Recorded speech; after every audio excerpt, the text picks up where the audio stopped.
Welcome to our channel. నేను మీ Prashanth. Canada actor శోభిత ఇప్పుడు చనిపోవడం అయితే చాలా కలకలం రేపింది. అదేవిధంగా అసలు ఎలా చనిపోయింది, సో తన భర్త ఇంట్లో ఉండంగానే చనిపోయిందని చెప్పేసి కూడా చాలామంది అంటున్నారు.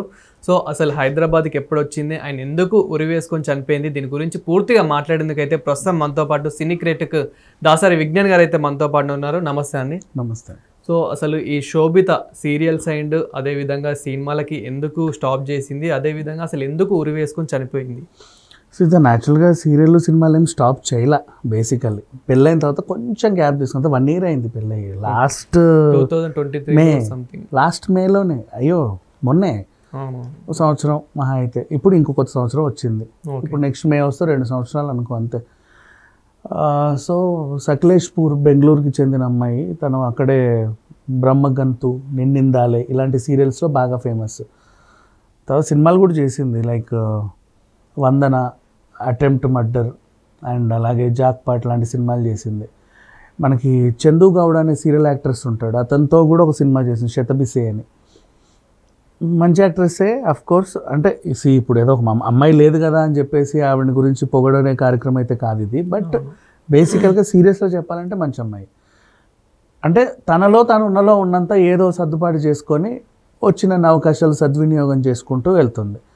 భర్తతో పెళ్ళైంది. తను సాఫ్ట్వేర్ ఉద్యోగి. బెంగళూరులోనే వాళ్ళు సంసారం ఉన్నారు. కాకపోతే సాఫ్ట్వేర్ వాళ్ళకి అప్పుడప్పుడు హైదరాబాద్, చెన్నై, బెంగళూరు తిరుగుతూనే ఉంటారు కాబట్టి అలా హైదరాబాద్ వచ్చింది. తనకు మంచి ప్యాకేజ్ వచ్చింది ఇక్కడ.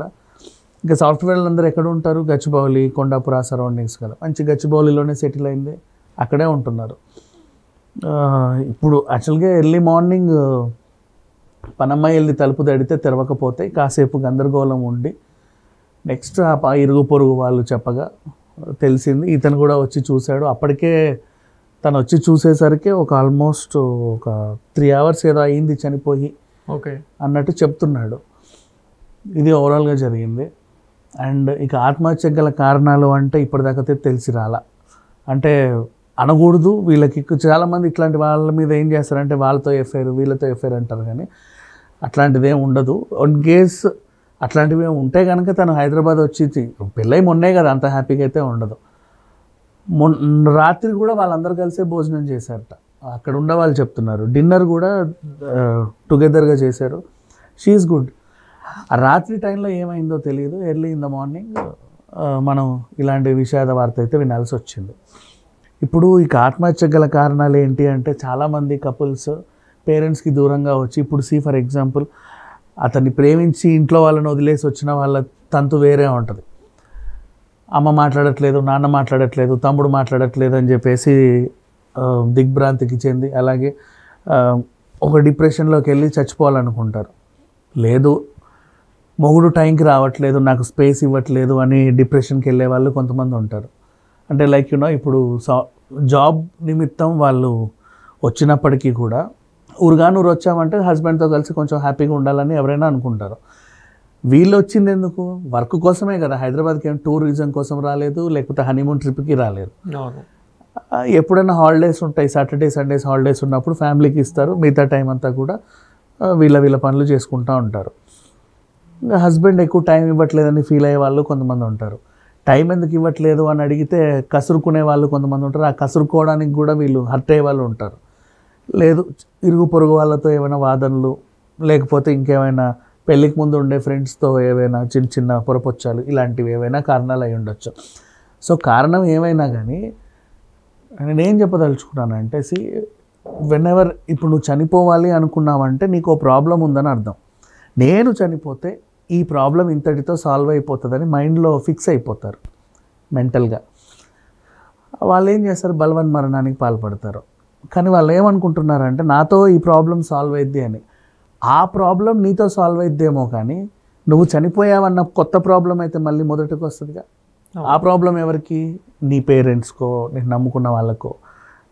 ఇప్పుడు సీతను చనిపోయింది, హస్బెండ్ని నిందిస్తూ ఉంటారు అందరు కూడా. ఫస్ట్ అంతే కదా ఎవరైనా సరే. ఇప్పుడు హస్బెండ్ ఇంట్లో ఉన్నప్పుడే తను ఉరివేసుకుందని చెప్పేసి కూడా వినిపిస్తుంది. లేదు, తను టీవీ ఛానల్కి ఇచ్చిన ఇంటర్వ్యూలో అయితే పొద్దున్న చూసాము. తను ఏమన్నాడంటే, నేను వీళ్ళు ఫోన్ చేస్తే వచ్చాను, వచ్చి రాగానే చూశాను, నేను ఇట్లా కింద నుంచి పైకి వచ్చి చూడడం జరిగిందని అన్నాడు. 3 hours అప్పటికే చనిపోయి ఉంది అని కూడా చెప్పాడు. పని మనిషి తలుపు తట్టిందని తను చెప్పాడు బేసికలీ. అంటే ఏ వెర్షన్ అయినా పోలీసులు మనకి లాస్ట్కి ప్రెస్ మీట్ పెట్టి ఇది అని చెప్తే కానీ మనకు తెలియదు. బట్ ఏదేమైనా ఫస్ట్ అయితే హస్బెండ్లనే నిందిస్తూ ఉంటారు. సో వీళ్ళు ఎట్లాంటి ఆత్మహత్య చేసుకోవాలి అనుకున్న వాళ్ళని పోస్ట్పోన్ చేసుకో, నీకు ఎలాగో చావాలని ఉంది కదా, చచ్చిపో. చెప్పలేం కదా, నువ్వు బతుకుంటావుగా. ఎదురు తిరిగితే అట్లీస్ట్ నువ్వు చావుకి ఎదురు తిరుగు, మనుషులకు కాదు, ఏం అవసరం లేదు, ఒక్కసారి జస్ట్. సో ఆ విధంగా చేస్తే చాలామందిని మనం కాపాడుకోవచ్చు నిజంగా చెప్పాలి అంటే. అండ్ ఇంకొకటి, ఒక మనుషులు ఎవరైనా సరే ఒంటరిగా కూర్చున్నారు, వాళ్ళలో వాళ్ళే చీకట్లో కూర్చుంటున్నారు, ఎక్కువసేపు పడుకుంటున్నారు, లేవట్లేదు, ఏవేవో ఆలోచిస్తున్నారు, ఇలాంటి మెంటల్ కండిషన్స్ ఉన్న వాళ్ళని అప్పుడప్పుడు పలకరిస్తూ ఉండాలి. అంటే పలకరించాలంటే మళ్ళీ వీళ్ళు ఏంటంటే బాధను పెంచుతారు. ఏమని, ఏమైంది చెప్పు, ఏమైంది చెప్పు, ఏమైంది చెప్పు. ఇప్పుడు తను కూడా అంటే చనిపోయే ఒక 2-3 రోజుల ముందు ఒక ఇన్స్టాలో స్టోరీస్ పెట్టడం కానివ్వండి, అదేవిధంగా సాడ్ కొటేషన్స్ పెట్టడం కానివ్వండి, ఇట్లాంటివి కూడా చేసిందంట గత 2-3 రోజుల క్రితం. అందుకే అక్కడి దాకా వస్తున్నాయి. ఇప్పుడు తనకి ఇన్స్టాలో ఒక 18,000 ఫాలోవర్స్ వరకు ఉన్నారు, యాక్టివ్గా ఉంటుంది. సో ఎప్పుడైతే ఇలాంటి డిసప్పాయింట్మెంట్ పోస్టులు పెడుతున్నప్పుడు ఒక్కసారి పలకరించాలి. పలకరించడం అంటే కూడా వీళ్ళు ఎలా పలకరిస్తారంటే ఏమైంది ఏమైంది చెప్పు చెప్పు చెప్పు అంటారు. ఆ బాధ ఇంకా రెట్టింపు అవుతుంది. సంబంధం లేని యాక్టివిటీస్తో వీళ్ళని అదేంటి పలకరించాలి. పుష్ప సాంగ్ విన్నావా, నీకు ఎలా అనిపించింది, లేకపోతే కొత్త సీరియల్ ఏమన్నావా, ఒప్పుకుంటావా, నీకేమనిపిస్తుంది, ఆ సీరియల్ చూసావా, భలే ఉంది కదా, నేను కొత్తగా ఇదేదో వెబ్ సిరీస్ చూశాను, నీకేం, ఇట్లాంటివి. అంటే సంథింగ్ డైవర్షన్ డ్రామా. గుర్తు చేయొద్దు వాళ్ళ బాధల్ని. ఏమైంది చెప్పు అంటే వాళ్ళు ఏడుస్తానే అది జరిగింది ఇది జరిగిందని చెప్తారు. వింటావు వింటావు వింటావు, నీకు ఎంటర్టైన్మెంట్ వచ్చేస్తావు, అబ్బా ఇంత జరిగిందా అని. అంత అవసరంలా. అంటే డిస్టర్బ్డ్గా ఉన్నారు అన్నప్పుడు వాళ్ళని డిస్టర్బ్ చేయండి. మనం వాళ్ళని డిస్టర్బ్ చేస్తే ఏమవుతుందంటే ఆ డిస్టర్బెన్స్ నుంచి వాళ్ళు బయటికి వస్తారు. ఆల్రెడీ వాళ్ళు డిస్టర్బ్డ్ మైండ్లో ఉన్నారు, వెళ్ళి డిస్టర్బ్ చేయండి, నష్టమేం లేదు, హ్యాపీగా డిస్టర్బ్ చేయండి.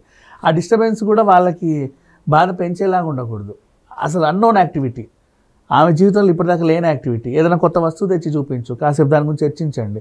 లేకపోతే వాళ్ళ ఇంట్లో ఏమైనా వస్తువులు ఉంటే వీళ్ళు అడుగు, ఇదేడ కొన్నామని. లేదంటే లేడీస్కి ఇంకా ఇది ఉంటుంది, కాస్ట్యూమ్స్ పైన నగల పైన ఒకసారి చూపించు, వాళ్ళని ఎక్స్ప్లెయిన్ చేసుకుంటూ ఉంటారు. చక్క ఇది అక్కడ కొన్నాను, ఇది ఈ జ్యువెలరీ, ఇది తెలుసా ఇంత అయింది, ఇది అచ్చం గోల్డ్ లానే ఉంటారు కానీ గోల్డ్ కాదు, ఇలాంటివి ఏవో చెప్తూ ఉంటారు. డైవర్ట్ అయిపోయారుగా కాసేపు అట్లీస్ట్. ఈ లోపల ఆయన వస్తాడు, రాత్రి వాళ్ళు ఏమైనా చేసుకుని మనకు అనవసరం. మళ్ళీ వెళ్ళి ఏ ఫ్రెండ్స్ అయినా సరే, ఇప్పుడు మనకి ఎవరైనా డిప్రెషన్లో ఉన్నారంటే ఫస్ట్ ఎక్స్ప్రెషన్ వాళ్ళ వాట్సాప్ స్టేటస్లలో లేకపోతే ఆ డీపీలలో ఇన్స్టా పోస్ట్లోనే తెలుస్తుంది. ఇలా తెలిసినప్పుడు అంతమంది ఫాలోవర్స్ ఉంటే ఆ ఫాలోవర్స్లో ఫ్రెండ్స్ కూడా ఉంటారు కదా, కదిలించండి అప్పుడప్పుడు. అంతే ఏదో డిప్రెషన్ పోస్ట్ పెట్టావు, ఏం జరిగింది అని అడగకూడదు. ఇంకేదైనా విషయంలో నీకు తెలుసు తను డిప్రెషన్లో ఉందని డిస్టర్బ్ చేసేయండి మొత్తం మైండ్ అంతా. అట్లీస్ట్ ఆ డిస్టర్బెన్స్ ద్వారా వాళ్ళు చావాలి అనుకున్న విషయాన్ని పోస్ట్పోన్ చేసుకుంటారు. అంటే ఈ రాత్రికే చావాలనుకుంది ఇంకో 2 రోజులను ఆలోచిస్తుందిగా ఆ మైండ్లో నుంచి పోయి.